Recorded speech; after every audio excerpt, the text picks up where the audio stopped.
அனைவருக்கும் வணக்கம். This video sponsored by Buymode e-shopping mobile app.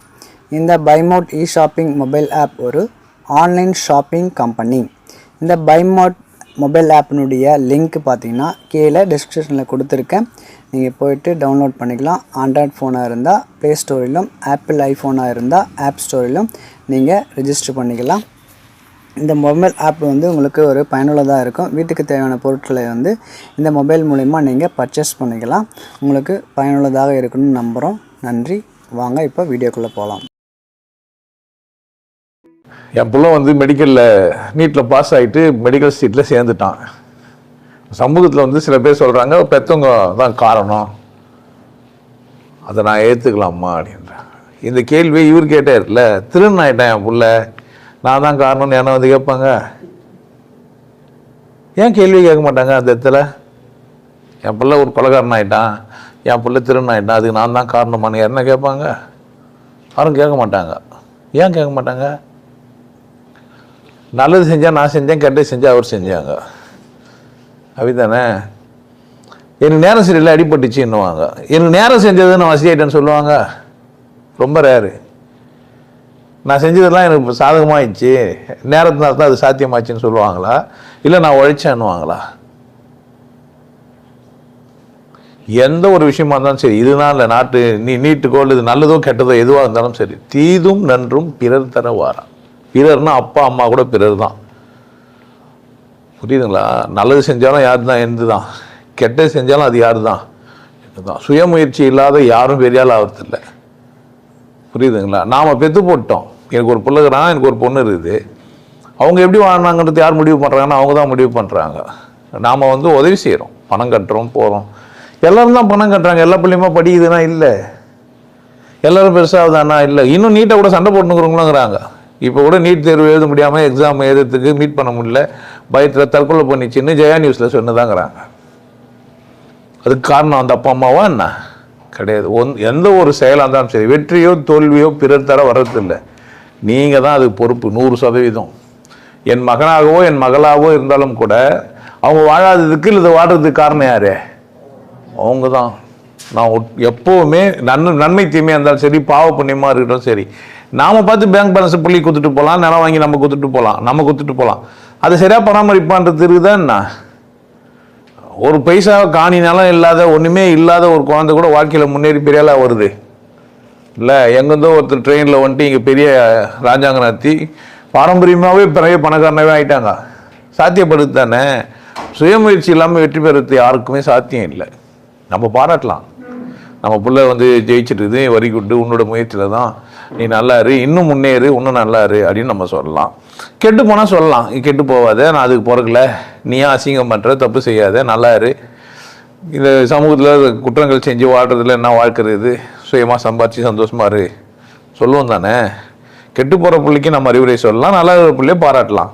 பாராட்டுறது அறிவுரை சொல்கிறது ஒன்றா அப்பாவோட வேலையாக இருக்கலாமே தவிர பொறுப்பு யாருது கிடையாது. அப்படிலாம் கிடையாது. அதெல்லாம் சும்மா பிறர்லாம் அது ஒன்றும் அதெல்லாம் தலையிட முடியாது. எத்தனை பிள்ளைய படின்னு அப்பா சொன்னப்பார் படிக்க மாட்டான். எத்தனை பிள்ளைய கண்டுக்காத குடிகாரம் பிள்ளைலாம் எனக்கு தெரிஞ்சு குருவிக்காரர் ஒருத்தர், அதாவது இந்த ட்ரெஸ் எல்லாம் இல்லாமல் ஆணியெல்லாம் எடுப்பாங்கள்ல, அவங்க பிள்ளைங்கெல்லாம் கூட டாக்டர் ஆகிக்கிறாங்க. சைக்கிள் ரிக்ஷா ஓட்டரோட பிள்ளை ஐஏஎஸ் ஆகிருக்கிறான், ஐபிஎஸ் ஆகிக்கிறாங்க. அதனால் அப்பாங்க காரணம் கிடையாது, அம்மா அப்பா காரணம் கிடையாது. இந்த பெற்றவங்க பாவம் புண்ணியெல்லாம் எனக்கு வரலாம், அதெல்லாம் சும்மா பேச்சு. போன ஜென்மத்தில் இல்லை இந்த ஜென்மத்தில் எங்கள் அப்பா பண்ணார், எங்கள் அம்மா பண்ணார், அந்த பாவத்தில் அந்த புண்ணியத்தில் நான் வாழ்கிறலாம் கிடையாது. நான் செஞ்ச பாவம், நான் செஞ்ச புண்ணியம் எனக்கு வித்தியாசம்லாம் இல்லை. இங்கே சமூக ஒழுக்கத்தினால சொத்தோ நிலமோ கொடுத்துட்டு போகிறோம், இல்லை ஜாதியோ பட்ட பேரோ கொடுத்துட்டு போகிறோம், இல்லை படிப்போ அறிவோ நமக்கு தகுதின்றதுனால நான் வக்கீல் படிச்சிட்டதுனால என் பிள்ளைய வக்கீல் படிக்க வைக்கிறேன், இல்லை நான் டாக்டர் படிச்சதுனால என் பிள்ளைய டாக்டர் படிக்க வைக்கிறேன், இல்லை நான் இன்ஜினியர் படிக்கிறதுனால படிக்க வைக்கிறேன். ஆனால் கூட அவன் படிக்கணும். புரியுதுங்களா? அப்பா அம்மா தான் பொறுப்புன்னா, இப்போ பிள்ளை பெற்றவங்களுக்கெல்லாம் என்ன பண்ணால் டிசி மார்க் இருந்துச்சுன்னா யாருக்கிட்ட கொடுங்கண்ணா? அப்பாங்களுக்கு தான் கொடுக்கணும். புரியுதுங்களா? ஒருத்தர் ஃபஸ்ட் கிளாஸ் பாஸ் ஆகிட்டாருன்னு சொல்லி அவங்க அப்பாவை கூப்பிட்டு உங்கள் பிள்ளை வரைக்கும் விட்டு ஃபஸ்ட் கிளாஸில் பாஸ் ஆகிட்டான், நீங்கள் ஒரு நல்ல அப்பா, நீங்கள் தான் இது காரணம்னு சர்டிஃபிகேட் யார்கிட்ட கொடுத்துருக்குண்ணா?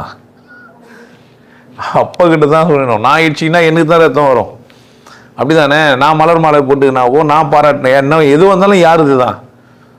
யாருன்னா சொன்னாலும் நீங்களே வந்து ஞானம் அடைகிறீங்கன்னா அது காரணம் நான் கிடையாது, நீங்கள் தான்.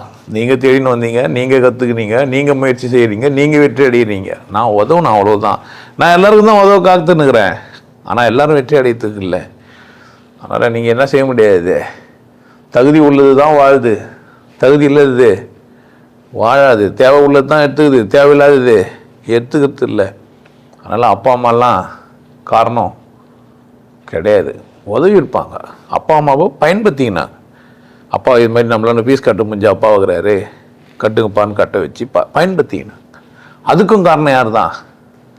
அந்த புள்ள தான். எத்தனை பேருக்கு வாய்ப்பு வந்து பயன்படுத்துதுன்னு நினைக்கிறீங்க? நல்ல டீச்சர் புள்ள மக்குன்ற மாதிரி, வாத்தியார் புள்ள மக்கு, வைத்தியம் புள்ள சிக்குன்னு அப்படி போகிறதும் உண்டு தானே. அதனால் எந்தவா இருந்தாலுமே எல்லாம் உங்கள் முயற்சியில் தான், உங்களால் தான், நீங்கள் தான் அப்படின்னு தான் சொல்லிடணுமே தவிர நல்லதும் கெட்டது நம்மளே வச்சுக்கூடாது. சரலாம் நல்லா இருக்கிறதுக்கான நான் தான் அப்படின்ட்டு வச்சுக்கேன். நாளைக்கே எதனா ஆயிடுச்சுன்னா என்ன பண்ண முடியாது நம்ம? ஐயோ நம்ம என்ன சொன்னோம், சரலாம் பாரு இப்போ அடிப்பட்டு ஆச்சுட்டே கால் தொங்குறது யாராவது தானுவாங்க. அது மாதிரி எதுவும் நிறைய பேர் வித்தான், ஐயா உங்ககிட்ட வேண்டின்னு போனான்னா என் தங்கச்சி பொருளை ஜுரமாக பார்த்துன்னு ஏது நடக்குதுங்கயா அப்படின்னு பக்குன்னு நமக்கு ஏன்னா ஆய்ந்தா. அதனாலலாம் செய்யக்கூடாது. எது வந்தாலும் நம்ம மேலே ஒட்டக்கூடாது. அவங்க முயற்சியில் தான் அவங்க நல்லாக்குறாங்க. இதை ஏசுனர் அந்த காலத்தையே சொல்லிட்டார், உன் நம்பிக்கை உன்னை காப்பாற்றிட்டு, உன் விசுவாசம் உன்னை காப்பாற்றிட்டு, உன்னால் நீ ரட்சிக்கப்பட்டாய், நீ தான் அதுக்கு காரணம்ன்ட்டு. ஸோ எதுவாக இருந்தாலுமே சரி, நாம் சரியாக வாழறதுக்கும் வாழறதுக்கு காரணம் நம்ம அப்பா அம்மா கிடையாது. நம்ம பிள்ளைங்க சரியாக வாழறதுக்கும் காரணம் கிடையாது. அது யார்? அவங்க தான். நம்ம உதவி தான் செய்ய முடியும். எத்தனை பிள்ளைங்க படிச்சுட்டு சும்மா வேலையை இல்லாமல் வீட்டில் சுற்றின்னு வரதுங்கெல்லாம் இருக்குது. அப்பா அம்மா வேலை வாங்குகிற பிள்ளைங்க இருக்குது. சொத்து ஏண்டாக்கி கொடுக்கலுக்கு சேர்த்து வைக்கலன்னு திட்டுற பிள்ளைங்க இருக்குது. இல்லை சேர்த்து வச்ச சொத்தை ஊதாரித்தனமாக செலவு பண்ணுற பிள்ளைங்க இருக்குது. இது மாதிரி பல டைப் இருக்கிறான். எல்லாம் யார் தான்? ஒவ்வொரு இண்டிவிஜுவலும் தனியாக மாறணும். ஒரு தனி நபரும் எப்படி மாறணும்? சிறப்பாக வாழணும், நல்லா இருக்கணும்னு தனியாக நினைக்கணும். நான் அதுக்கு தான் பேசுகிறேன்னே தவிர நான் ஒரு மோசக்கார பவி குடும்பத்தை பிரிச்சுடுவேன். எல்லா புருஷனும் என்கிட்ட வந்து கம்ப்ளைண்ட் பண்ணுவான், நல்லா இருந்தா என் பொண்டாட்டி மோசமாயிட்டான்னுவான். எல்லா பொண்டாட்டியும் என்கிட்ட வந்து கம்ப்ளைண்ட் பண்ணுவாங்க, அன்பாக இருப்பாருங்க, முட்டை கூட சாப்பிட மாட்டார், இப்போ கறி இல்லைனாக்கா உப்பு இல்லைனா சண்டை போடுறாரு, அப்போல்லாம் கம்முன்னு ஏந்து போயிட்டார். ஏன்னா அவங்க கூட அது மாதிரி 2 பொண்டாட்டி கட்டி உப்பு இல்லைனா கூட கேட்காம கம்முன்னு போயிடுறாரு. அந்த மாதிரிலாம் என்கிட்ட வந்து சண்டை போடுவாங்க. நீங்கள் ஒரு இண்டிவிஜுவல், நீங்கள் ஒரு தனி மாதிரி, உங்கள் பிள்ளையோ உங்கள் குடும்பம், அண்ணனோ தம்பியோ, நீங்கள் யாருக்கோ உதவினாலுமே கூட எல்லோரும் வாழ்ந்துருவாங்களா? நான் உதவி பெறுறவங்கெல்லாம் இல்லை, எல்லோரும் உதவி பெற்றுவாங்களா? நீங்கள் உதவி செய்ய தயாராக இருந்தாலுமே கூட எல்லோரும் அந்த உதவி பெற்று வாழ்ந்துடுறாங்களா? என்ன இல்லை. மானியம் கொடுக்குறதுனால எல்லாம் இப்போ தனியாக தலித்துக்குன்னு மானியம் தந்து அதை காப்பாற்றுறதும் ஒரு இயக்கமே வச்சுக்கிறான், நல்லா இருந்தாங்களா? என்ன டிக்குன்னு ஒரு கம்பெனி வச்சு டிக் லோன்லாம் தருவாங்க. எத்தனை பேர் அந்த விஷயம் தெரியும்? எத்தனை பேர் வாங்கிட்டு கரெக்டாக கட்டினாங்க? இந்த மாதிரிலாம் நிறைய விஷயம் இருக்குது. அதனால் ஒவ்வொரு இண்டிவிஜுவலுமே திருந்தணும். போதாதுன்னு நினைக்கணும். ஒரு மெடிக்கல் சீட்டு வாங்கிட்டது போதாது. எங்கள் அப்பா 8ஆம் கிளாஸ் படித்தார், நான் வந்து டிகிரி வாங்கிட்டேன், டாக்டர் ஆகிட்டேன், போதாது. அதில் இன்னும் மாஸ்டர் ஆக முடியுமான்னு பார்க்கணும். வாழ்க்கையில் எவ்வளோ நீங்கள் முன்னேறிந்தாலுமே அதுனா அது போதாது. உங்களுக்கு முடிந்த அளவு வாழணும். அப்பாவோ அம்மாவையோ காரணம் காட்ட கூடாது. அவங்க வாழ்க்கை அவங்களுது. எங்கள் அப்பா சரியில்லை, எங்கள் அம்மா சரியில்லை, அதனால நான் சரியில்லை சொல்லக்கூடாது. என் அண்ணன் தம்பி சரியில்லை சொல்லக்கூடாது. என் கணவன் சரியில்லை சொல்லக்கூடாது. என் மனைவி சரியில்லை சொல்லக்கூடாது.